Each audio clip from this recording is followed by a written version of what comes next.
I wanted to talk about how animal ethics is no different than every other ethics. Um, like, it's your responsibility to not contribute to harm, and I think that I think that more people have more responsibility to do the repair work whenever it comes to human supremacy than they actually think.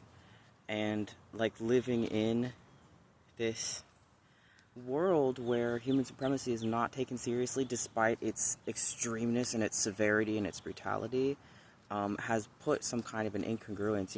People can like really like have an interaction with the ideology of biocentrism, like the idea that humans are not the center of the ecosphere, that there's other stuff that's as important as our interests, um, and never come back around to it. I'm just really getting this off my chest, but like, it's tough to come to terms with where the world is, right? We need each other. We need each other to acknowledge where we're at. We need each other to validate one another. Somebody comes up to me and they're like, hey, this is my reality as a disabled person. This is my reality as someone who's poor. This is what I'm going through. This is what I see. This is what my world is like. This is what our world is like. It doesn't do me or them any good to just be like rejecting that and not doing any more work on it. Like, or even just denying it outright. But regardless of the way that they tell me what their life is like, what their, struggle is,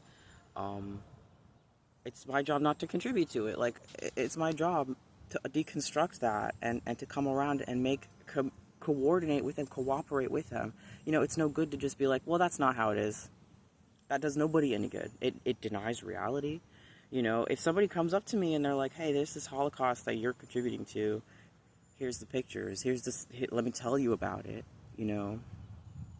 it's not only cruel for me to disregard them, but it's my job to repair when I do. Like, that's a human person that tried to reach out to me. And I'm moving forward. For me in my advocacy, I think it's really important to continue to hold each other accountable. It's important to not compromise any message. Like, if it's a Holocaust, it's a Holocaust. If it's a genocide, it's a genocide. If it's racism, it's racism. Stop euphemizing things and just approach them where they are.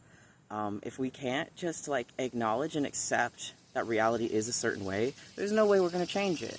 So if you can't just like be able to hear the fact that the animal holocaust is the worst and most widespread thing on the planet, like, you're going to have to work on that part and recognizing that reality that we're sharing before you continue to mistreat animals and to mistreat the people that speak up for them and disrespect, that shared cause that we all are in, the death of our planet.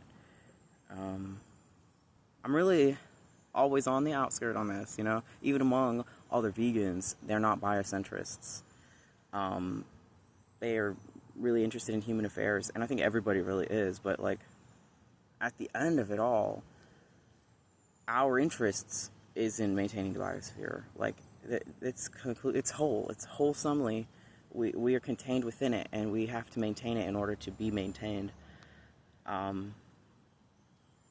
guess part of me is really tired of feeling alone in that recognition and fight, but that only really behooves me to keep looking for my people, and keep trying to reach out and keep doing outreach and keep sharing what it is that I even care about, the biosphere. And to me, it's like I'm doing it in every way I know how, but I'm also like aware that I relax too much for that to really be the case. I just got to work harder and try harder to get the message more accessible that, hey, humans are not the center of everything, and we really have to care about each other in every respect. Like, me and the trees, me and other humans, me and different humans, me and other animals, me and the healthy water system that I live in. All of us matter, and all of us are connected. And all of us need to validate and acknowledge one another in order to exist together. And I hope that we can make it happen.